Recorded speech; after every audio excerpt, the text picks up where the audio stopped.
My name is Wahid Omid. After jumping from a second-floor window to follow my musical dreams, after breaking with my father forever, after becoming famous throughout Afghanistan, singing on national television and performing at the presidential palace, I thought I was finally free. I thought the Soviet Union would be my artistic paradise, the place where I would become the great musician I had always dreamed of being. I was terribly wrong.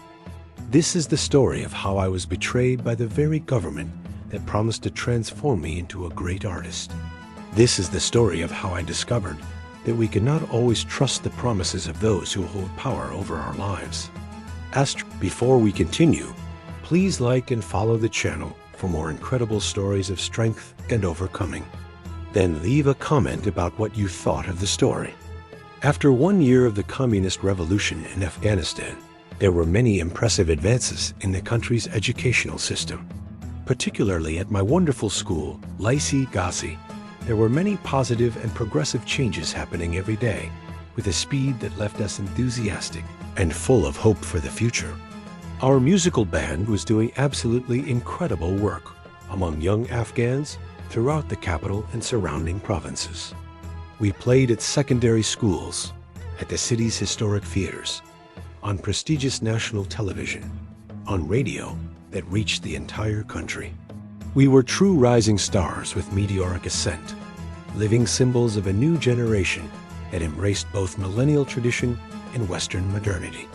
I remember very well, with crystal clarity, that many other talented students from girls' schools desperately wanted to be part of our innovative musical programs. It was something completely new and truly revolutionary for our traditionally conservative society to see girls actively participating in public cultural events alongside boys, dancing and expressing themselves artistically.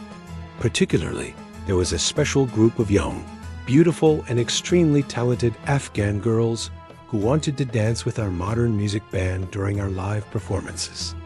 They were incredibly brave, defying the rigid social norms that still persisted even after the Communist Revolution that had promised total equality between men and women. I immediately had the brilliant and bold idea to create an official female dance group to perform with us during our highly popular shows on national television and at our public concerts throughout the city of Kabul and other important cities. It was a bold idea, potentially controversial for many conservative families, but perfectly aligned with the new progressive values that the revolutionary government was actively promoting through educational and cultural campaigns. I presented the idea to our dear music teacher and the progressive school administration, expecting some resistance. To my immense joy and genuine surprise, they not only enthusiastically approved the proposal, but celebrated it as exactly the type of progressive and modern cultural initiative they wanted to promote among Afghan youth thirsting for change. We began intensive rehearsals immediately, working every day after regular classes. The girls were incredibly dedicated and disciplined, practicing complex and synchronized choreographies for hours and hours without complaining about fatigue. Their contagious energy, genuine enthusiasm, and natural talent were absolutely inspiring to all of us. They brought a completely new dimension to our musical presentations, transforming our shows from simple concerts into truly complete and memorable cultural spectacles. Our first official presentation with the female dance group was at the famous Kabul National Theatre before an impressive audience of more than 1,000 eager people. I was extremely nervous, not only about my own crucial vocal performance, but also about the great responsibility of having brought these brave girls to the public stage with me for the first time. When the bright stage lights came on and we began playing our modern electric instruments, something truly magical happened at that special moment. The music flowed through all of us like pure, vibrant electricity.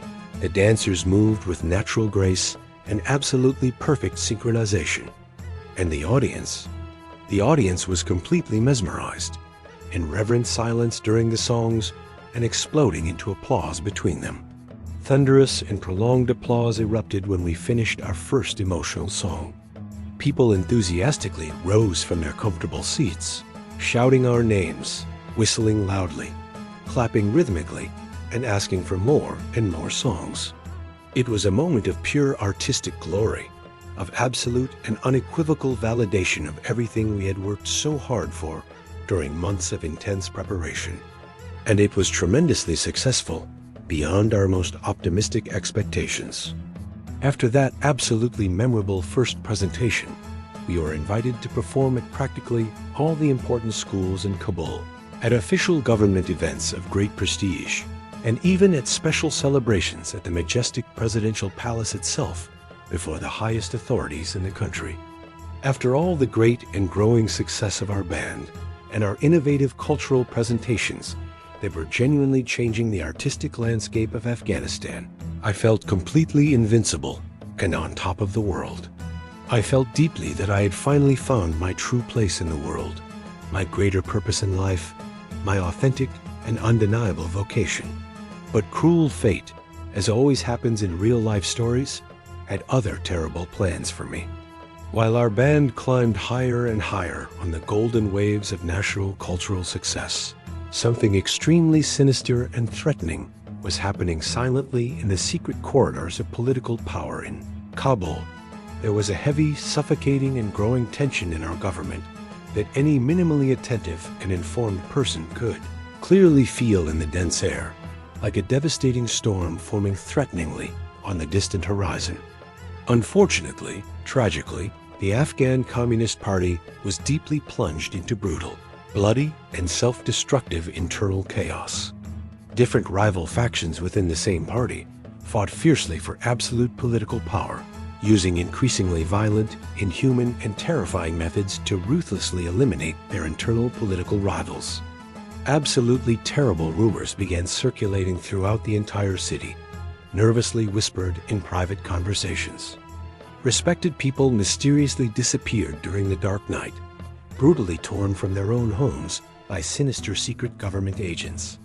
Brilliant intellectuals, dedicated teachers, experienced politicians who were seen as potential threats to the authoritarian regime simply vanished completely without leaving any trace or official explanation. During an extremely tense family dinner at our home, my dear Uncle Dawood Omid, who was a local student and singer, spoke in a low, trembling voice about the brutal political purges that were taking place behind the scenes of power. He seemed genuinely scared and worried, constantly and nervously looking toward the front door as if he expected that someone dangerous might be secretly listening to us and spying on us. "Things are getting very, very dangerous for all of us," he whispered discreetly to my father and other worried family members gathered. "Amin is consolidating his absolute power by systematically eliminating anyone he considers even a small potential threat, even people within the Communist Party itself. Absolutely no one is really safe now." I honestly did not fully understand the terrible gravity of what he was saying with such concern at that crucial moment. I was still too young, intensely focused on my promising music, on my growing public success, on my bright dreams of a glorious artistic future.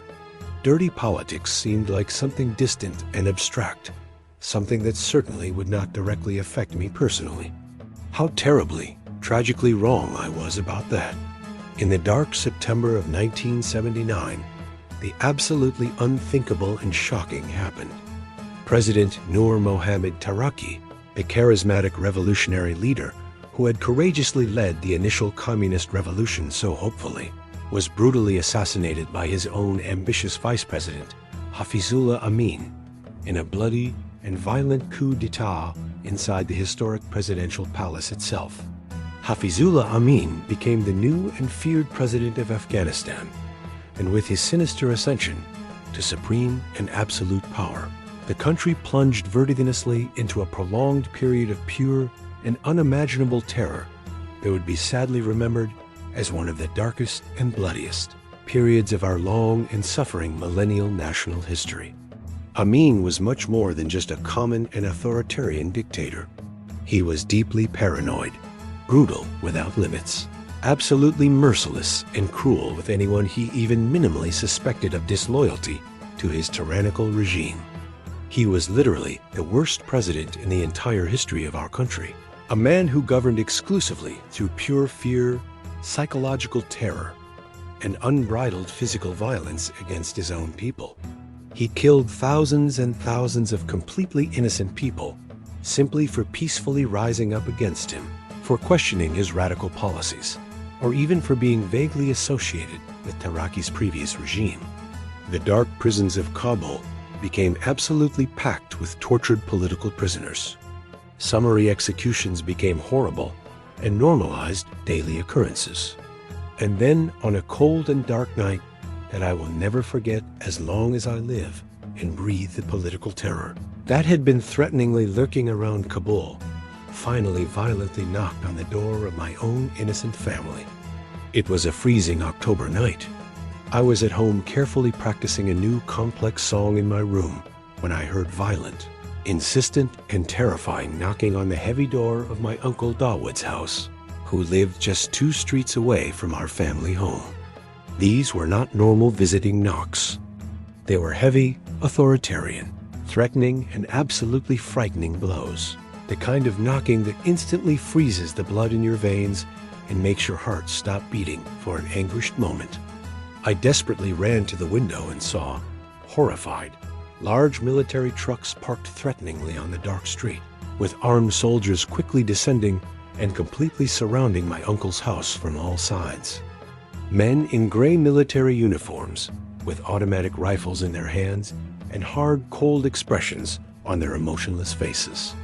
Dawood Omid shouted a harsh, cruel, and authoritarian voice that echoed frighteningly through the silent street, abruptly waking all the terrified neighbors. "Come out immediately, in the name of the revolutionary government." My heart began beating completely out of control. I knew exactly what that meant. Everyone in Kabul knew perfectly well.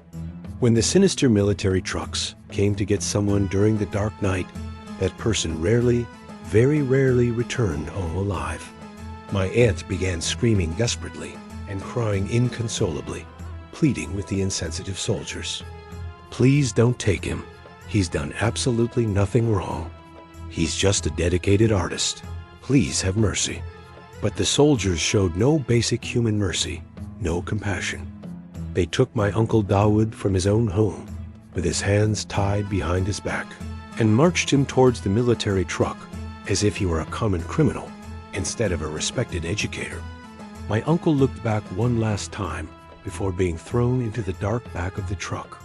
Even in the darkness of night, I could clearly see the deep fear in his sad eyes, but also something more, a silent and dignified resignation. "Wahid!" he shouted in my direction with his last strength. "Keep playing your music. Don't let them kill the art inside you. Promise." Those were the last words my beloved Uncle Dawood Omid said to me. Days later, we received the devastating confirmation.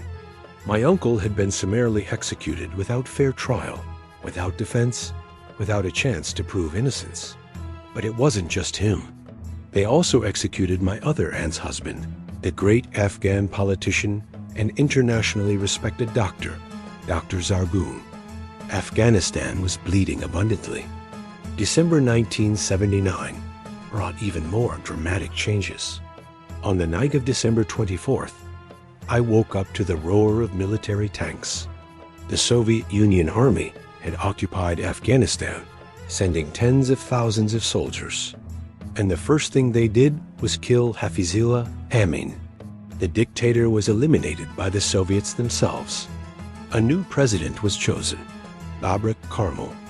In that new government, my Aunt Sultana Omid Larwi became president of the Afghan Women's Organization, and my uncle Ahmad Shah Sarkabi became Minister of Water and Energy. But for me, the occupation brought something unexpected, an opportunity. The new government was offering scholarships for talented young people to study in the Soviet Union, including music and arts. When I found out, my heart almost exploded.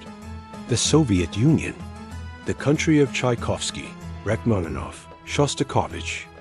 I immediately applied with my entire artistic portfolio. After many arguments with my family, I finally got permission. My mother cried with worry. "You're so young. Who will take care of you there?" But I was determined. "Mother, this is my chance to become a true artist." And finally the day of departure arrived. I remember that wonderful day, flying like a free bird. Our plane took off toward the Soviet Union. We were about 40 students, all with shining eyes. After many hours, we arrived in Mineralne Vodi in Stavropolye province. The city was beautiful, even in harsh winter. I was taken to the dormitory and shared a room with Vadim and Vladimir, polite Russians. We didn't speak Russian. It was difficult but interesting. At first night, I felt free but alone. I thought of Uncle Dawood. I promised to honor his request. Our director, Elena Stepanovna, was extremely severe and controlled everything with military precision. We woke up at 5:30. Exercises in the cold. Quick breakfast. School without delays. It was very intense. We learned Russian, mathematics, history. We couldn't go anywhere alone. When we visited the city, locals looked at us strangely.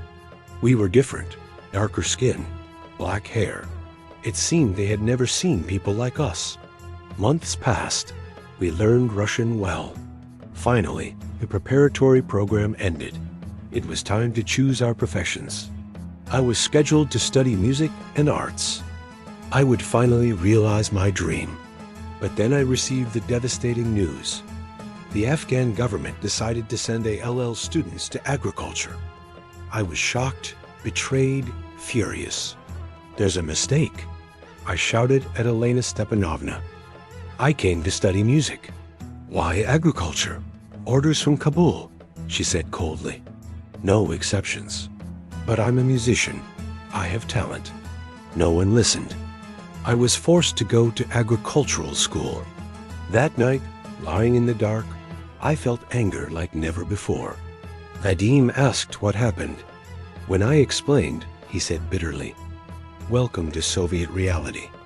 Your dreams don't matter. Only the state's plans matter." Asterisk. If you made it this far, leave your like and subscribe. Thank you. The next morning, the bus was waiting. I looked one last time at the building where I had dreamed of studying music. I got on the bus, sat by the window. I made a promise. This would not be my defeat. Somehow I would return to music. But at that moment, I had no idea how. And what awaited me would test every fiber of my determination. Keep watching to find out what happened next.